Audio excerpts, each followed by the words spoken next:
അവർ വിശുദ്ധരായി എന്നതാണ് അവർ വിചാരിക്കുന്നത്. ഇത് തന്നെയല്ലേ ഏകദേശം നമ്മളും വിചാരിക്കണേ? കൽപ്പന കൃത്യമായിട്ട് പാലിച്ചാൽ മതി. എന്നാൽ അതല്ല വിശുദ്ധി. വിശുദ്ധി നമ്മളിലേക്ക് വരുന്നത് കർത്താവ് ഈശോ മിശിഹ നമ്മുടെ പാപങ്ങൾക്ക് പരിഹാരം ചെയ്ത് കഴിഞ്ഞത് കൊണ്ടാണ്. നമ്മൾ കൽപ്പന പാലിക്കുന്നുണ്ടെങ്കിൽ തന്നെ അത് കർത്താവ് ഈശോ മിശിഹായുടെ കൃപാവരം നമ്മളിൽ ഒഴുകുമ്പോഴാണ് സാധിക്കുള്ളൂ. അതുകൊണ്ടാണ് യോഹന്നാന്റെ സുവിശേഷം 1-ാം അധ്യായത്തിൽ 16-ാമത്തെ വചനം എല്ലാവരും ഒന്ന് എടുത്ത് വായിക്കാം. യോഹന്നാന്റെ സുവിശേഷം 1-ാം അധ്യായം 16-ാമത്തെ വചനം കരമുയർത്തി ശബ്ദമുയർത്തി ഏറ്റു പറഞ്ഞുകൊണ്ട്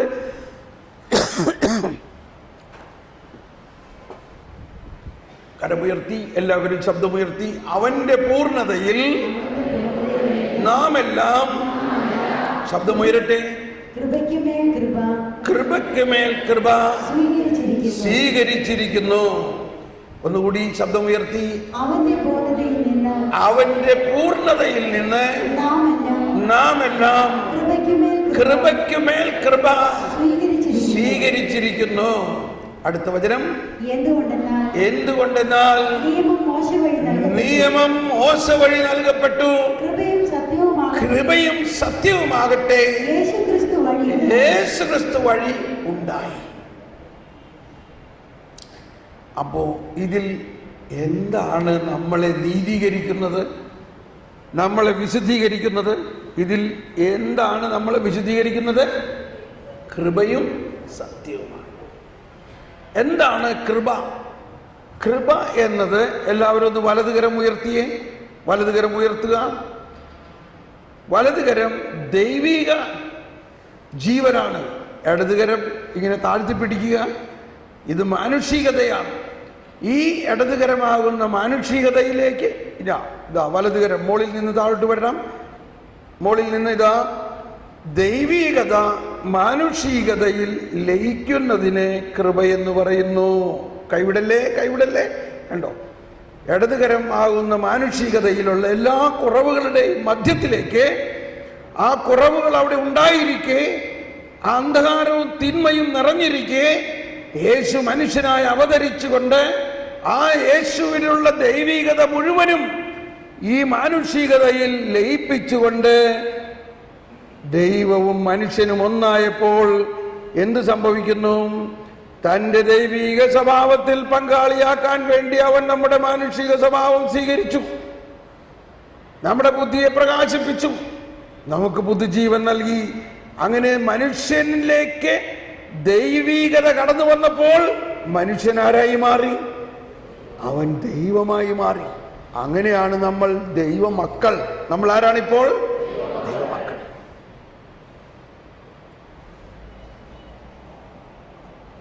മനസ്സിലായോ? കൈവിടല്ലേ. ഇപ്പൊ എന്ത് സംഭവിച്ചു? ഒന്നുകൂടി തുറന്നേ.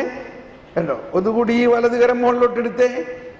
ഈ വലതുകരമാണ് ദൈവികത, ദൈവിക സ്വഭാവം, ദൈവിക ജീവൻ, പരിശുദ്ധാത്മാവിലൂടെ നമ്മിലേക്ക് ഒഴുകുന്ന കൃപ. ഇത് ലഭിച്ചത് യേശുക്രിസ്തു മനുഷ്യന്റെ പാപം ഏറ്റെടുത്ത് മരിച്ചു കഴിഞ്ഞപ്പോഴാണ് ഈ കൃപയുണ്ടായത്. ഫരിസേയർക്ക് ഈ കൃപയെക്കുറിച്ച് അറിയില്ലായിരുന്നോ? അറിവുണ്ടായിരുന്നിരിക്കാം. പക്ഷെ എങ്കിലും അവർ അവരുടെ ഇടതുകരം കൊണ്ട് കാര്യം നടത്തുമെന്ന് വിചാരിച്ചു. അതായത് അവരുടെ മാനുഷിക സ്വഭാവം കൊണ്ട് പാപത്തെ അകറ്റാമെന്ന് വിചാരിച്ചു. എന്നാൽ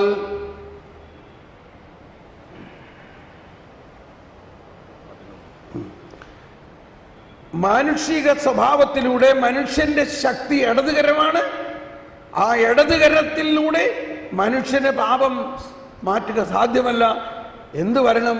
വലതുവശം വരണം. അതാണ് ഉയർത്തെഴുന്നേറ്റ കർത്താവിൽ നിന്നും വരുന്ന കൃപ. അത് ഇതാ നമ്മളിലേക്ക് വരുന്നതിനെയാണ് കൃപ എന്ന് പറയുന്നത്. Praise the Lord. കൃത്യമായിട്ട് മനസ്സിലായില്ലേ? അപ്പൊ എന്താണ് കൃപ? കൃപ എന്നത് ദൈവീകത മാനുഷികതയിൽ ലയിക്കുന്നതിന് കൃപ എന്ന് പറയുന്നു. ഒന്ന് പറഞ്ഞ എല്ലാവരും, ദൈവീകത മാനുഷികതയിൽ ലയിക്കുന്നതിന് കൃപ എന്ന് പറയുന്നു. അപ്പൊ കൃപയുടെ പ്രവർത്തനം മാനുഷികതയിലുള്ള ഉത്ഭവഭാവത്തെയും ഉത്ഭവപാപത്തിന്റെ പരിണതഫലമായ എല്ലാ പാപമാലിന്യങ്ങളെയും ആ പാപത്തിന്റെ പരിണതഫലമായ ശിക്ഷയെയും പാപത്തിന്റെ പരിണതഫലമായ ശാപത്തെയും തുടച്ചു മാറ്റുന്നു എന്നതാണ് കൃപയുടെ പ്രവർത്തനം. പാപം, ശിക്ഷ, ശാപം. യേശുക്രിസ്തുവിൽ വിശ്വസിക്കുന്ന ഒരുവനിൽ ഇതൊന്നും നിലനിൽക്കുന്നില്ല. അതാണ് റോമാക്കാർക്ക് ലേഖനം 8-ാം അധ്യായം 1-ാമത്തെ വചനത്തിൽ പറയുന്നത്. യേശുക്രിസ്തുവിൽ ആയിരിക്കുന്നവൻ ഒരു പുതിയ സൃഷ്ടിയാണ്. യേശുക്രിസ്തുവിനോട് ഐക്യപ്പെട്ടിരിക്കുന്നവർക്ക് ഇനി ശിക്ഷാവിധി ഇല്ല. യേശു കുരിശിൽ എന്തെല്ലാമാണ് ഏറ്റെടുത്തത്? മനുഷ്യന്റെ പാപവും ശാപവും അവന്റെ ശിക്ഷയും ഏറ്റെടുത്തു. യോഹന്നാൻ പശ്ചാത്താപത്തിന്റെ മാമോദീസ നൽകി. എന്നാൽ നമ്മൾ ഏത് മാമോദീസ സ്വീകരിച്ചിരിക്കുന്നത്? പരിശുദ്ധാത്മാവിലുള്ള ജീവന്റെ മാമോദീസയാണ്. യേശുക്രിസ്തുവിലുള്ള വിശ്വാസത്തിന്റെ മാമോദീസയാണ്. അപ്പോൾ എന്താണ് യഥാർത്ഥ പാപം? ഈശോ യോഹന്നാന്റെ സുവിശേഷത്തിൽ 16-ാം അധ്യായത്തിൽ 8-ാമത്തെ വചനത്തിൽ പറയുന്നുണ്ട്. യോഹന്നാന്റെ സുവിശേഷത്തിൽ 16-ാം അധ്യായം 8-ാമത്തെ വചനത്തിൽ പറയുന്നത്, അവൻ വന്ന് പാപത്തെക്കുറിച്ചും നീതിയെക്കുറിച്ചും ന്യായവിധിയെക്കുറിച്ചും ലോകത്തെ ബോധ്യപ്പെടുത്തും. അവർ എന്നിൽ വിശ്വസിക്കാത്തത് കൊണ്ട് പാപത്തെക്കുറിച്ച്. ഒന്നെല്ലാവരും പറഞ്ഞേ, അവർ എന്നിൽ വിശ്വസിക്കാത്തത് കൊണ്ട് പാപത്തെക്കുറിച്ച്. നമ്മള് വിശ്വാസികളാണ്, ഇല്ലേ? നമ്മളെല്ലാവരും വിശ്വാസികളാണ്. എന്താ നമ്മളുടെ വിശ്വാസം? നമ്മുടെ വിശ്വാസം കർത്താവായ യേശുക്രിസ്തു മനുഷ്യരുടെ സകല പാപങ്ങൾക്കും പരിഹാരം ചെയ്ത് കഴിഞ്ഞു എന്നതാണ് നമ്മുടെ വിശ്വാസം. ഇത് ശരിക്കും നമ്മൾ വിശ്വസിക്കുന്നുണ്ടോ? ഒന്ന് ആത്മശോധന ചെയ്യുക. ഇന്ന് നിങ്ങൾ കുമ്പസാരിക്കുമ്പോൾ ഈ പാപമാണ് ഏറ്റുപറയേണ്ടത് ആദ്യം തന്നെ. എന്താണ്? ഞാൻ ഇത്രയും നാളൊരു ക്രിസ്ത്യാനി ആയിരുന്നിട്ടും ഇന്നും ഞാൻ ഒരു ഫരിസേയനെ പോലെ ആയിരുന്നു. ധൈര്യമുണ്ടോ ഇത് പറയാൻ? എന്താ അതിൻ്റെ അർത്ഥം?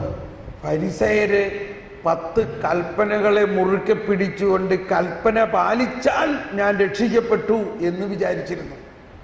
പക്ഷെ ഇപ്പോഴാണ് എനിക്ക് മനസ്സിലായത്, കൽപ്പന പാലിക്കുന്നതിലൂടെയല്ല, യേശുവിലുള്ള വിശ്വാസത്തിലൂടെയാണ് എനിക്ക് രക്ഷ കിട്ടിയിരിക്കുന്നത്.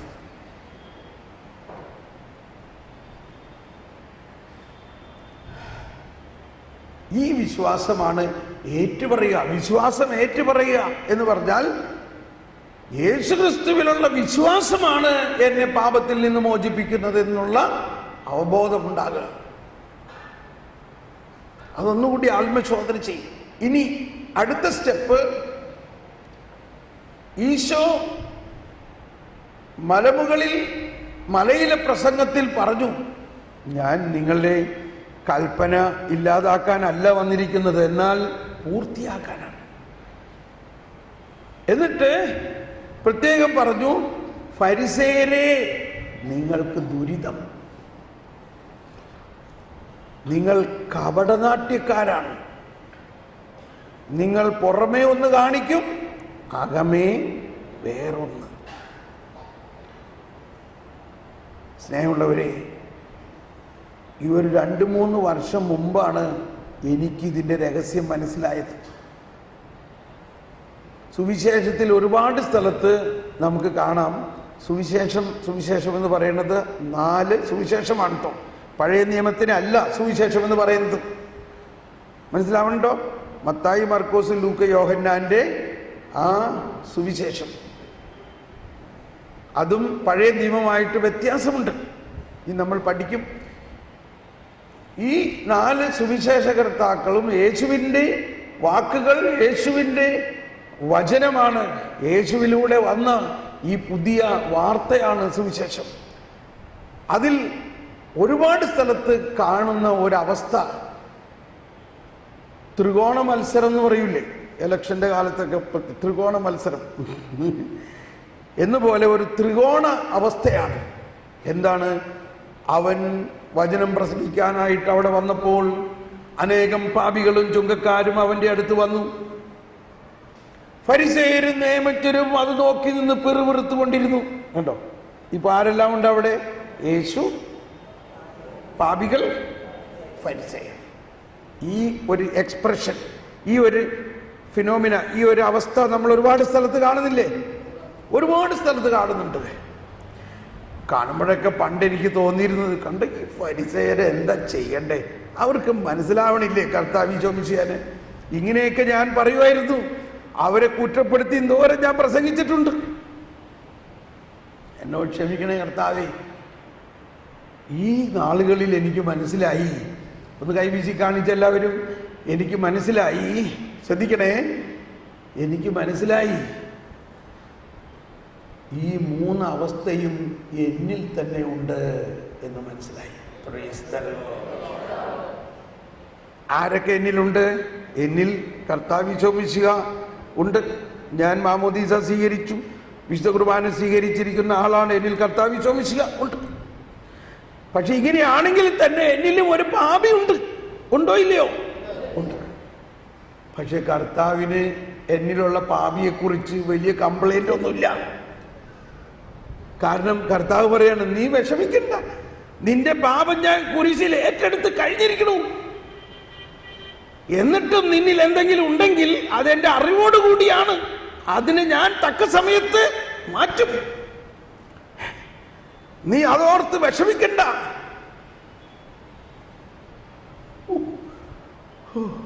ഇതില് യോജിപ്പുണ്ടോ? യോജിപ്പുണ്ടോ നിങ്ങൾക്ക്? പക്ഷെ ഇപ്പൊ ഒരു അമ്മച്ചി പറഞ്ഞിട്ട്, എന്റെ ബ്രദറെ ഇങ്ങനെയൊക്കെ പറയുകയാണെങ്കിലേ പിള്ളേരെല്ലാം കൂടുതൽ പാപം ചെയ്യാനുള്ള ഒരു തുറവിയാവൂല, അവർക്ക് വാസനയാവൂലേ? ഉണ്ടാവില്ല. കാരണം അവരിലെ സത്യം അറിയാണ് ചെയ്യണേ. അവരെന്തറിയാണ് ചെയ്യണേ? സത്യം അറിയാണ്. സത്യം അറിയുമ്പോൾ എന്ത് സംഭവിക്കും? സത്യം അവരെ സ്വതന്ത്രരാക്കും. അപ്പോ നമ്മളിൽ കർത്താവ് വിശ്വസിക്കുക ഉണ്ട്, നമ്മളിൽ ഒരു പാപിയും ഉണ്ട്. ഇനി വേറെ ആരുണ്ട്?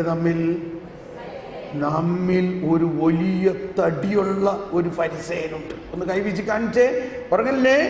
ഈ അവസാനത്തെ വാക്കിൽ ഉറങ്ങല്ലേ? എന്താ കേട്ടത് നിങ്ങൾ? നമ്മിൽ ആരുണ്ട്? നമ്മിൽ ആരുണ്ട്? ഒരു ഫരിസേയനുണ്ട്.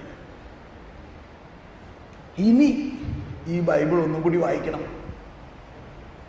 എന്നിട്ട് ഈശോ ഫരിസേയരോട് പറഞ്ഞിരിക്കുന്നതെല്ലാം എന്നിലുള്ള ഫരിസേയനോടാണ് പറയുന്നത് എന്നുള്ള ബോധ്യം ഉണ്ടാകണം. ഇനി ഒന്ന് കണ്ട, കപടനാട്യക്കാരാ, നിന്റെ ഉള്ളിൽ വേറൊന്ന്, നീ പുറത്ത്. നീ ഭയങ്കര കരിസ്മാറ്റിക് പ്രാർത്ഥനാ ഗ്രൂപ്പുകാരനാണ്, വലിയ വരദാനങ്ങളൊക്കെ ഉള്ള ആളാണ്, എന്നാൽ നിന്റെ പുറമേ ഇതൊക്കെ നീ കാണിക്കണം. അകമേ നിനക്ക് എന്താന്നുള്ളത് എനിക്ക് അറിയുള്ളൂ.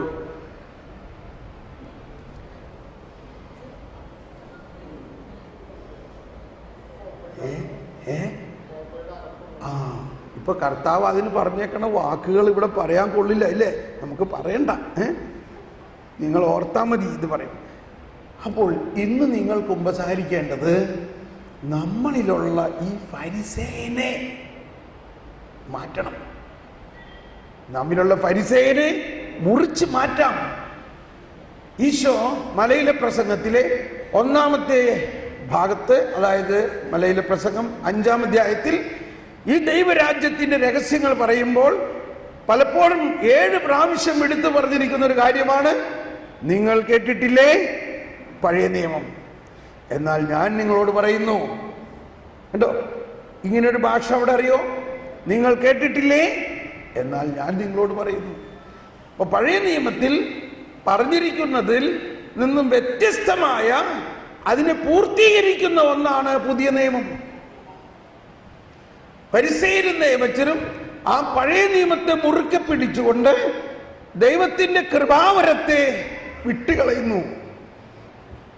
പഴയ നിയമത്തെ മുറുക്കെ പിടിക്കുമ്പോൾ സുവിശേഷത്തിലെ കൃപാവരത്തെ നമ്മൾ വിട്ടുകളയുന്നു. എന്താ വേണ്ടേ? കൃപ വേണോ, കൽപ്പന വേണോ? കൃപ ആർക്കാണ്? നമ്മൾ ആരാണ്? നമ്മൾ ദൈവമക്കളാണ്. ദൈവമക്കൾ എന്നുള്ള നിലയ്ക്ക് കൃപ നമ്മുടെ അവകാശമാണ്. ഓക്കെ, നമുക്ക് കുമ്പസാരത്തിനുള്ള ആരംഭത്തിന് കുറിക്കുന്നതിന് മുമ്പേ ആരും പോകല്ലേ, ശ്രദ്ധിക്കണം. 6-ാം അധ്യായത്തിൽ, മത്തായി 5-ാം അധ്യായത്തിൽ ഈ പഴയതും പുതിയതിൻ്റെയും വ്യത്യാസമാണ് പറയുന്നതെങ്കിൽ 6-ാം അധ്യായത്തിൽ ദൈവം പാപിയെ ക്ഷമിക്കുന്നവനാണെന്നും ദൈവം നമ്മുടെ പിതാവാണെന്നും സ്വർഗസ്ഥനായ പിതാവേ എന്ന് നമുക്ക് പ്രാർത്ഥിക്കാമെന്നതുമാണ്.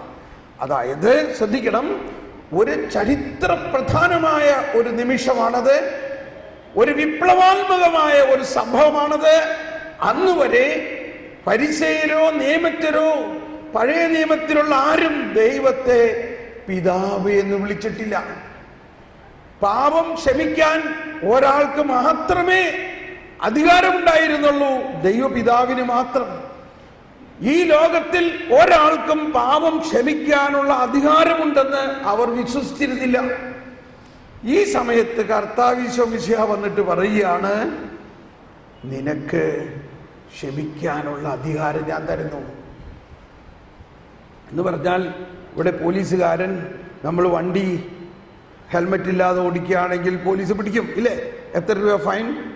1000 രൂപ ഫൈൻ ഇട്ടെന്ന് വിചാരിച്ചോ? അയാളോട് പറയാണ്, സാറേ ഞാൻ ധ്യാനത്തിന് പോകായിരുന്നു, അതുകൊണ്ട് തിരുതി പിടിച്ച് പോയത്, എന്നോട് ക്ഷമിക്കണം എന്ന് പറഞ്ഞാൽ അയാൾക്ക് ക്ഷമിക്കാനുള്ള നിയമമുണ്ടോ? ക്ഷമിക്കാനുള്ള നിയമമുണ്ടോ? പോലീസുകാരന് ക്ഷമിക്കാനുള്ള നിയമമില്ല. കുറ്റം കണ്ടുപിടിക്കാൻ കണിശമായിട്ട് നിയമമുണ്ട്. മനസ്സിലാവുന്നുണ്ടോ? ഇതായിരുന്നു പഴയ നിയമം. എന്നാൽ പുതിയ നിയമത്തിൽ ഈശോ ഒരു പുതിയ നിയമം കൊണ്ടുവന്നേക്കാണ്. എന്താ പുതിയ നിയമം? എല്ലാ പോലീസുകാർക്കും കൈയോടെ ക്ഷമിക്കാം. Price the Lord. ഒന്ന് ആലോചിച്ച് നോക്കി, കുറ്റം ചെയ്യുന്ന ആളെ കണ്ടുപിടിക്കണം, ഇത് ചെയ്ത് കുറ്റമാണ്, ഫൈൻ അടിക്കണം, എന്നിട്ട് പറയണം, സാരമില്ല, ആ ഫൈൻ ഞാൻ അടച്ചേക്കാം, നീ പോയിക്കോ. ഇതെന്ത് നിയമം? അതാണ് പുതിയ നിയമം. ഒരു പണ്ടത്തരവും തോന്നും. ഇതാണ് ഫരിസേയർക്ക് തോന്നിയത്. ഇയാൾ എന്തായി പറയണേ? കുറ്റം ചെയ്തവന് ശിക്ഷിക്കപ്പെടണ്ടേ? നമ്മളിപ്പോഴും ഈ സിദ്ധാന്തക്കാരാണില്ലേ? ഒന്നുള്ളതിനെ ഒലക്ക കൊണ്ട് അടിക്കണം, ഇവനെയൊക്കെ ശരിക്കും അടിച്ച് വളർത്തിയാലേ ശരിയാവുള്ളൂ. അടിക്കണം, നീ ഇങ്ങനെ ചെയ്യാണെങ്കിൽ നല്ല അടി കിട്ടും. ചെറുപ്പം മുതലേ കുഞ്ഞുങ്ങളെ നമ്മൾ എന്താ പറഞ്ഞു? തമ്പായി വരുന്നുട്ടോ, തമ്പായി നല്ല അടി തരുട്ടോ, നീ വേഗം ഭക്ഷണം കഴിച്ചില്ലെങ്കിൽ തമ്പായി അടിക്കും. ഇതാണ് നമ്മുടെ ബ്ലഡിൽ കിടക്കണത്. നമ്മൾ പഠിപ്പിച്ചിട്ടുള്ള കാറ്റഗിസം മുഴുവനും ഇതല്ലേ പഠിച്ചേക്കണത്? തമ്പായി നല്ല അടി തരും. അതല്ല സുവിശേഷം. അതാണോ സുവിശേഷം? തമ്പായി ശിക്ഷിക്കുന്ന തമ്പായി ആണോ? അല്ല. അപ്പൊ ഇത് നമ്മുടെ ഉള്ളിൽ നിന്ന് മാറ്റണം. ഇതല്ല ക്രിസ്തീയ വിശ്വാസം. അതുകൊണ്ടാണ് കരുണയുടെ വർഷം, ഒരു ജൂബിലി വർഷം. ഈ ജൂബിലി വർഷം മുഴുവനും ദൈവം ശിക്ഷിക്കുന്ന ദൈവമല്ല, കരുണയാണ്. പാപിയെ അന്വേഷിച്ച് ചെല്ലുന്ന ഇടയനെ പോലെ. അതായത് ഒരു ആട് വഴിതെറ്റിപ്പോയാൽ ആ ആട് തിരിച്ചു വരില്ല. ആട് വഴിതെറ്റി അങ്ങ് പോയി ഒരു കുഴിയിൽ പോയി വീഴും. അതിന് തിരിച്ചു വരാൻ പറ്റില്ല. അതിന്റെ സ്വന്തം ശക്തി കൊണ്ട് അത് ഒരിക്കലും തിരിച്ചു വരില്ല. അതാണ് ആടിന്റെ അവസ്ഥ. അതുകൊണ്ട് ഇടയൻ ആ വഴിതെറ്റി ആടിനെ അന്വേഷിച്ച് അന്വേഷിച്ച് അന്വേഷിച്ച് കണ്ടു കിട്ടുവോളം അന്വേഷിച്ച് ചെന്ന് കണ്ടുകിട്ടി കഴിയുമ്പോ, എൻ്റെ കുഞ്ഞേ നിന്നെന്തോരന്വേഷിച്ചു, അതങ്ങനെ കുടുങ്ങിക്കിടക്കുകയാണ്, അതിന് നടക്കാനും കഴിവില്ല, ബലഹീനമാണ്, മുട്ട് തളർന്നിരിക്കുന്നു. ആ ആടിനെ എന്തു ചെയ്യും? എടുത്ത് തോളിലേറ്റും. അതാണ് ഈ വർഷത്തിൻ്റെ ചിഹ്നം, ഈ വർഷത്തിൻ്റെ എന്താ പറയണത്, എംബ്ലം. ആ വഴിതെറ്റിയ ആടിനെ തോളിലേറ്റുന്ന കർത്താവ്. അവിടെ നമ്മൾ കാണുന്നില്ലേ, 3 കണ്ണുകളെ അവിടെ ഉള്ളൂ. അതായത് മനുഷ്യന്റെ കണ്ണും ദൈവത്തിന്റെ കണ്ണും ഒന്നായിരിക്കുന്നു. മനുഷ്യൻ ദൈവത്തിന്റെ കണ്ണിലൂടെ നോക്കണമെന്നും ദൈവം മനുഷ്യന്റെ കണ്ണിലൂടെ നോക്കണമെന്നുമാണ് അതിൽ പറയുന്നത്. അതാണ് പുതിയ നിയമം. അടിസ്ഥാനപരമായ ഒരു മാറ്റം നമുക്കുണ്ടാകണം. ശിക്ഷിക്കുന്ന ദൈവമല്ല, അപ്പോൾ നമ്മൾ കുമ്പസാരത്തിൽ പറയണം, എന്നോട് ക്ഷമിക്കണേ, ഞാൻ ഇത്രയും നാളും ശിക്ഷിക്കുന്ന ഒരു ദൈവത്തെയാണ് കണ്ടിരുന്നതെങ്കിൽ ഇപ്പോഴെനിക്ക് മനസ്സിലായി, ദൈവമേ അങ്ങ് കരുണയാണ്, അങ്ങ് ആരെയും ശിക്ഷിക്കില്ല. മറിച്ച് ഫരിസേയർ ഒരു തിന്മ ചെയ്യുന്നവർ അന്വേഷിച്ച് നടന്ന് ആ തിന്മയെക്കുറിച്ച് നാലാളോട് പറഞ്ഞ് അവരെ അവഹേളിച്ച് അവരെ കല്ലെറിയുന്നതാണ് ഫരിസേയ സ്വഭാവമെങ്കിൽ, കർത്താവ് ഈശോ മിശിഹ തിന്മ ചെയ്യുന്നവനെ അന്വേഷിച്ച് നടന്ന്, ഇടയൻ ആടിനെ അന്വേഷിക്കുന്നത് പോലെ അന്വേഷിച്ച് നടന്ന് കണ്ടെത്തുമ്പോൾ അവനെ തോളിലേറ്റി അവൻ ചെയ്ത പാപത്തിന് കർത്താവ് ഈശോ മിശിഹ പരിഹാരം ചെയ്ത് ജീവൻ കൊടുത്ത് അവനെ രക്ഷിക്കുന്നു. കണ്ടോ വ്യത്യാസം? ഫരിസേയ സ്വഭാവം ജീവൻ എടുത്ത് ശിക്ഷിച്ച് കൊല്ലുന്നു എങ്കിൽ, യേശു സ്വഭാവം പാപിയെ ജീവൻ കൊടുത്ത് രക്ഷിച്ച് സ്വർഗത്തിലേക്ക് നേടുന്നു. Praise the lord. ആദവും ഹവ്വയും, അത് പിന്നെ പറയാം. ഇത്രയും മനസ്സിൽ വെച്ചുകൊണ്ട് നമ്മൾ കുമ്പസാരത്തിന് ഒരുങ്ങണം. അവസാനമായിട്ട് 7-ാം അധ്യായത്തിൽ ഈശോ പറയുകയാണ്, മത്തായിയുടെ സുവിശേഷം 7-ാം അധ്യായത്തിൽ പറയുന്നത്, നിങ്ങൾ ആരെയും വിധിക്കരുത്. നിങ്ങൾ വിധിക്കുമ്പോൾ നിങ്ങളെ തന്നെയാണ് നിങ്ങൾ വിധിക്കുന്നത്. ചില കുടുംബങ്ങളിലെല്ലാം ശാപമുള്ളതായിട്ട് നമുക്ക് കാണാം. ശാപമല്ല അത്, നമ്മൾ വിധിക്കുന്ന വിധി കൊണ്ട് തന്നെ നമ്മളും വിധിക്കപ്പെടുന്ന ഒരവസ്ഥയാണത്. ഇതിന്ന് കുമ്പസാരിക്കണം. നമ്മൾ ആരെയും വിധിക്കാൻ നമ്മളെ ഏൽപ്പിച്ചിട്ടില്ല. കർത്താവ് ഈശോ മിശിഹ തന്നെ പറയുന്നത്, ഞാനും വിധിക്കുന്നില്ല, ഞാൻ വന്നിരിക്കുന്നത് വിധിക്കാനല്ല രക്ഷിക്കാനാണ്. ഈ ഫരിസേയ സ്വഭാവമാണ് വിധിക്കുക. നിങ്ങൾ വിധിക്കരുത്. മറ്റുള്ളവന്റെ കണ്ണിലെ കരട് എടുക്കാൻ നീ വ്യഗ്രത കാണിക്കുമ്പോൾ നിന്റെ കണ്ണിലെ തടിക്കഷ്ണം കാണാത്തത് എന്തുകൊണ്ട്?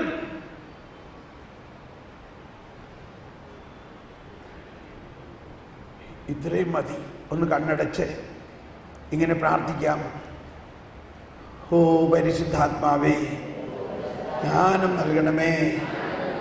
എന്നിലുള്ള ഫരിസേയനെ ഉരിഞ്ഞു മാറ്റി പുതിയ സൃഷ്ടിയാക്കി ക്രിസ്തു ശിഷ്യനാക്കുന്നതിന് എനിക്ക് കൃപ നൽകണമേ. ഈ കുമ്പസാരത്തിൽ എന്നിലുള്ള ഫരിസേയനെയും എന്നിലുള്ള എല്ലാ പാപങ്ങളെയും ഞാൻ സമർപ്പിച്ചുകൊണ്ട് ഞാൻ വിശ്വസിക്കുന്നു, കർത്താവായ യേശു ക്രിസ്തു എൻ്റെ പാപങ്ങൾക്ക് പരിഹാരം ചെയ്ത് കഴിഞ്ഞു. അതനുസരിച്ചുള്ള കൃപാവരം ഈ കുമ്പസാരത്തിലൂടെ എനിക്ക് ലഭിക്കുമെന്ന് ഞാൻ വിശ്വസിക്കുന്നു. എന്നിലുള്ള ഫരിസേയ സ്വഭാവത്തെ അകറ്റണമേ. എന്നിലുള്ള അന്ധവിശ്വാസങ്ങളെ അകറ്റണമേ. എന്നിലുള്ള കുറ്റപ്പെടുത്തുന്ന സ്വഭാവത്തെ, വിമർശിക്കുന്ന സ്വഭാവത്തെ, വാശി വൈരാഗ്യത്തെ, ദൈവസ്നേഹത്തിന് എതിരായിട്ടുള്ള എല്ലാം അകറ്റണമേ. കാരുണ്യമായ ദൈവമേ, അങ്ങ് പാപിയെ സ്നേഹിക്കുന്നു എന്ന് ഞാൻ വിശ്വസിക്കുന്നു. ഇനി കുറച്ചു പേർക്ക് കുമ്പസാരിക്കാൻ പോകാം. അങ്ങനെ ഇവിടെ ക്ലാസ് തുറന്നുകൊണ്ടിരിക്കും. നിങ്ങൾ കുമ്പസാരിച്ച്, കുറച്ചു പേര് കുമ്പസാരിച്ചിട്ട് തിരിച്ചു വരിക. അങ്ങനെ മാറി മാറി നിങ്ങൾ കുമ്പസാരിക്കണം. എല്ലാവരും തന്നെ ഈ ഫരിസേയ മനോഭാവത്തെ പ്രത്യേകം എടുത്ത് പ്രാർത്ഥിച്ച് കുമ്പസാരിക്കണം. അതാണ് കർത്താവ് പറയുന്ന പ്രധാന പാപം. അതാണ് ഈശോ ഫരിസേയരോട് ഒരുപാട് പറഞ്ഞിരുന്നു. കപടനാട്യക്കാരെ, ആ അധ്യായങ്ങളിലെല്ലാം പറഞ്ഞിരിക്കുന്നത് നമ്മളെക്കുറിച്ച് കൂടിയാണ് എന്ന്. അതായത് നമ്മളിൽ ആ ഫരിസേയ സ്വഭാവം ഉണ്ട് എന്ന് മനസ്സിലാക്കണം. Price the Lord. ഇനി ഇതിന് തുടർച്ചയായിട്ട് തന്നെ അപ്പോൾ കുമ്പസാരം ആരംഭിച്ചോട്ടെ. ഇതിനോടൊപ്പം മനസ്സിലാക്കേണ്ട മറ്റൊരു അവസ്ഥ, നമ്മൾ വരദാന പരിശീലനത്തിൻ്റെ പശ്ചാത്തലത്തിൽ മനസ്സിലാക്കേണ്ടത്, ഈ ഫരിസേയരിൽ ആരിലും വരദാനങ്ങൾ പ്രവർത്തിച്ചിരുന്നില്ല എന്നുള്ളതാണ്. കണ്ടോ? അവരിൽ വരദാനം ഉണ്ടായിരുന്നോ? അവർ ദൈവത്തിൻ്റെ ആളുകളാണ്, ദൈവ വെളിപ്പെടുത്തലുകൾ കിട്ടേണ്ടവരാണ്, അവരാണ് ദൈവജനം. പക്ഷേ അവർ പരിശുദ്ധാത്മാവിൻ്റെ പ്രവർത്തനത്തെ, വാസ്തവത്തിൽ പറയുകയാണെങ്കിൽ എൻ്റെ മനസ്സിൽ വരുന്ന വാക്കിതാണ്, പരിശുദ്ധാത്മാവിൻ്റെ പ്രവർത്തനത്തെ നിന്ദിച്ച് സംസാരിച്ചിരുന്നു. ആ പശ്ചാത്തലത്തിലാണ് അവർ യേശുവിനോട് പറയുന്നത്. യേശു ദൈവപുത്രനാണെന്ന് അവർക്ക് മനസ്സിലാവുന്നില്ല, അത് വേറെ വിഷയം. അത് അവരിൽ നിന്ന് ഒളിച്ചു വെച്ചിരിക്കുകയാണ്. പിന്നെ നമുക്ക് പഠിക്കാം.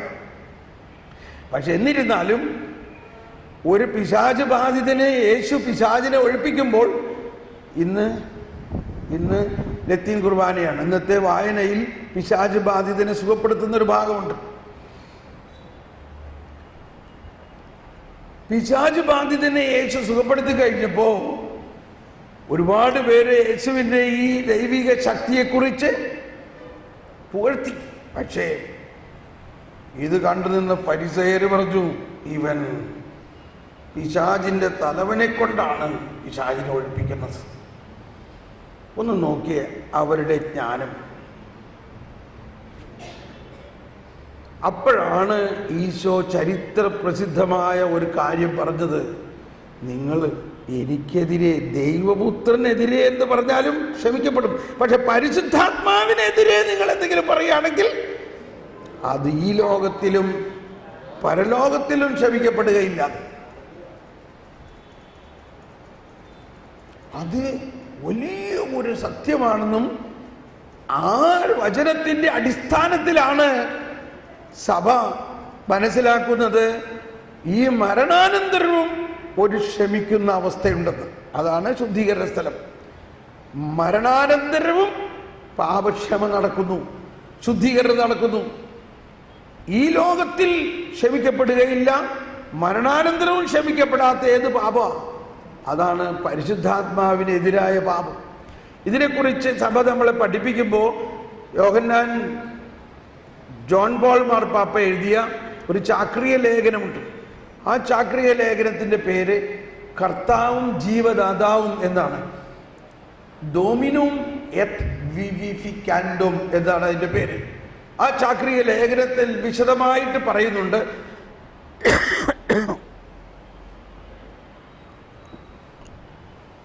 അതിൽ പറയുന്നത് ഈ പരിശുദ്ധാത്മാവിന് എതിരായ പാപം എന്നത് എന്താണ്?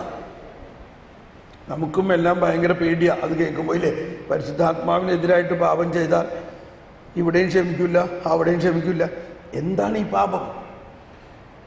അവിടെ പറയുന്നത് അത് ഒരു പ്രത്യേക പാപം അല്ല, മറിച്ച് രക്ഷാകര പദ്ധതിയിൽ ഉടനീളം പ്രവർത്തിക്കുന്നത് പരിശുദ്ധാത്മാവാകുന്നു, അല്ലേ?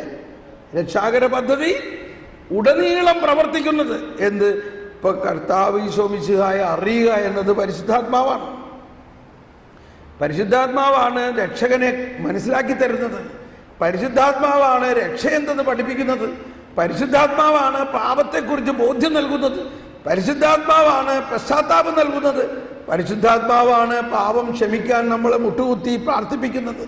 പരിശുദ്ധാത്മാവാണ് യേശുവിനെ രക്ഷകനും നാഥനുമായി സ്വീകരിപ്പിക്കുന്നത്.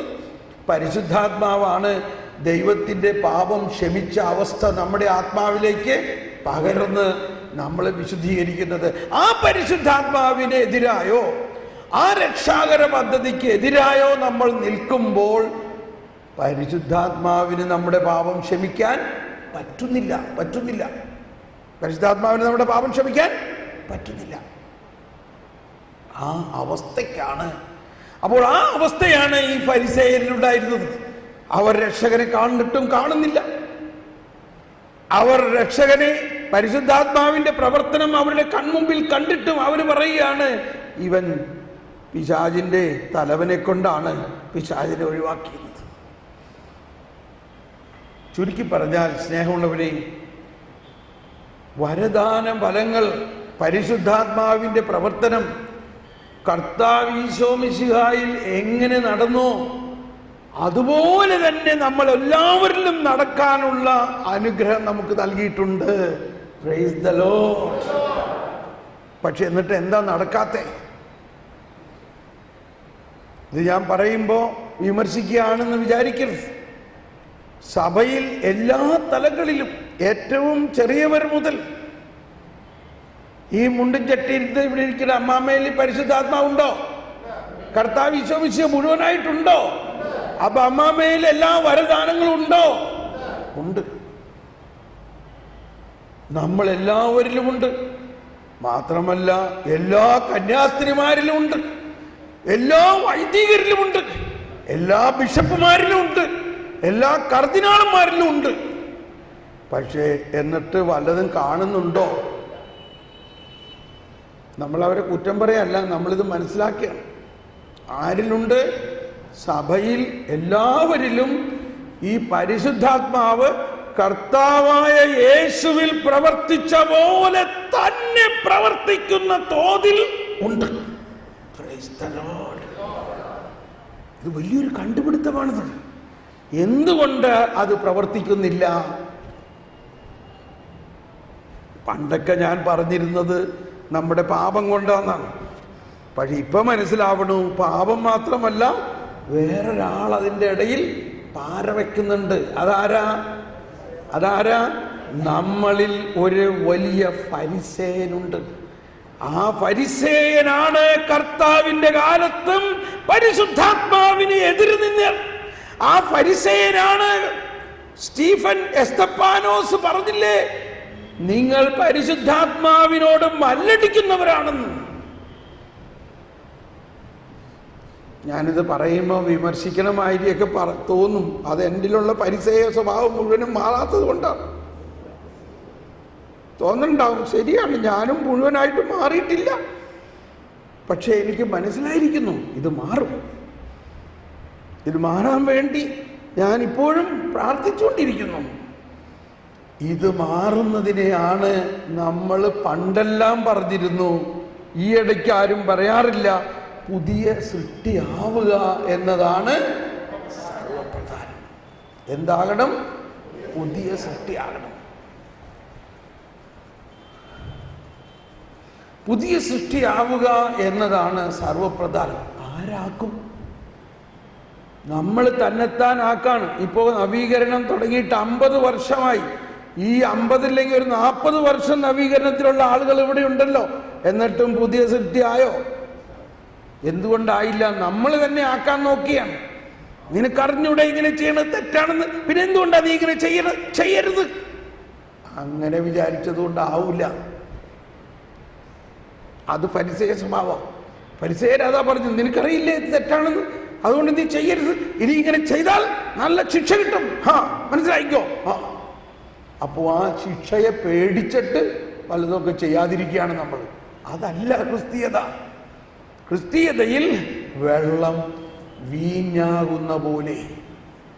ഈ വെള്ളം എന്ന് പറഞ്ഞാൽ ഓക്സിജനും ഹൈഡ്രജനുമാണ് വെള്ളം, ഇല്ലേ? ഓക്സിജനും ഹൈഡ്രജനും എന്ന് പറഞ്ഞാൽ H2O. എന്നാൽ ഈ വെള്ളത്തെ വെള്ളം രൂപാന്തരപ്പെടുത്തിയോ? വെള്ളത്തെ ആരാ രൂപാന്തരപ്പെടുത്തിയത്? കർത്താവിൻ്റെ കൃപാവരം. എന്താണ് കൃപ? ദൈവീകത. എല്ലാവരും കൈയെടുത്തേ. ദൈവീകത. എന്താണ് കൃപ? എല്ലാവരും കൈയെടുത്തേ. ദൈവീകത. മാനുഷികതയിൽ ലയിച്ച് മാനുഷികതയെ വെള്ളം വീഞ്ഞാക്കുന്ന മാതിരി രൂപാന്തരപ്പെടുത്തി. ഇതാണ് ക്രിസ്തീയത. ആരാണ് ഇവിടെ രൂപാന്തരപ്പെടുത്തുന്നത്? ദൈവിക കൃപയാണ്. കർത്താവേ, ഞങ്ങളുടെ മേൽ കൃപയുണ്ടാകണേ. കാർഡോസിസായാലും കുർബാനയിലും എത്ര പ്രാവശ്യം നമ്മൾ പ്രാർത്ഥിക്കുന്നുണ്ട്. യേശുക്രിസ്തുവിന്റെ കൃപയും പിതാവായ ദൈവത്തിന്റെ സ്നേഹവും പരിശുദ്ധാത്മാവിന്റെ സംസർഗവും നിങ്ങളോടുകൂടെ ഉണ്ടായിരിക്കട്ടെ. പക്ഷെ ഇന്നും നമുക്ക് കൃപയുടെ പ്രവർത്തനത്തെ മുഴുവനും മനസ്സിലാകുന്നില്ല. കൃപ നമ്മളെ രൂപാന്തരപ്പെടുത്തും. അവിടുത്തെ കൃപാസമുദ്രത്തിൽ ഞങ്ങളുടെ പാപങ്ങളുടെയും കടങ്ങളുടെയും കറ കഴുകിക്കളയട്ടെ. അവിടുത്തെ അനുഗ്രഹത്താലും കൃപയാലും ഞങ്ങളുടെ പാപങ്ങളുടെ മാലിന്യം പോലും തുടച്ചു നീക്കട്ടെ. ഇതൊക്കെ സംഭവിച്ചു കഴിഞ്ഞു. അങ്ങയുടെ ദൈവിക ജീവനിൽ ഞങ്ങളെ പങ്കാളിയാക്കാൻ വേണ്ടി അങ്ങ് ഞങ്ങളുടെ മനുഷ്യ സ്വഭാവം സ്വീകരിച്ചു. മനുഷ്യനായി പിറന്നു, മനുഷ്യനിൽ വാസമുറപ്പിച്ചുകൊണ്ട് മനുഷ്യന്റെ ജീവിതത്തെ മാറ്റിമറിച്ച് വെള്ളം വീഞ്ഞാകുന്ന പോലെ രൂപാന്തരപ്പെടുത്തുന്ന ഒരവസ്ഥയാണ് ഈ കൂദാശകളിലൂടെ നമ്മളിൽ തന്നിരിക്കുന്നത്. ഇത് പഴയ നിയമത്തിൽ നിന്നും പൂർണ്ണമായ വ്യത്യസ്തമാണ്. പഴയ നിയമം ഇതിലേക്കുള്ള ഒരു ഒരു ഒരു ഒരു തയ്യാറെടുപ്പായിരുന്നു. പഴയ നിയമം ഇതിലേക്കുള്ള ഒരു ഒരുക്കമായിരുന്നു. എന്നാൽ പുതിയ നിയമമാകട്ടെ പൂർണ്ണത മുഴുവനും നമ്മിലേക്ക് പകരുന്ന യേശുവിൻ്റെ രൂപാന്തരീകരണമാണ്. നമുക്കൊന്ന് എഴുന്നേറ്റ് നിന്നൊന്ന് സ്വതന്ത്രമായി സ്തുതിക്കാം. യേശുവേ സ്തോത്രം. എല്ലാവരും ഒന്ന് എഴുന്നേറ്റ് സ്തുതിക്കാം. എവിടെ? Hallelujah, hallelujah. യേശുവേ സ്തോത്രം. Shaji Mathews, hallelujah, hallelujah. ഒരു സങ്കീർത്തനം ആലപിക്കാം. യേശുവേ സ്തോത്രം, യേശുവേ നന്ദി. നമുക്കിരിക്കാം. ഇന്നലെ നമ്മൾ ഒരു സങ്കീർത്തനം പാടിയതിൽ എന്താ പാടിയത്?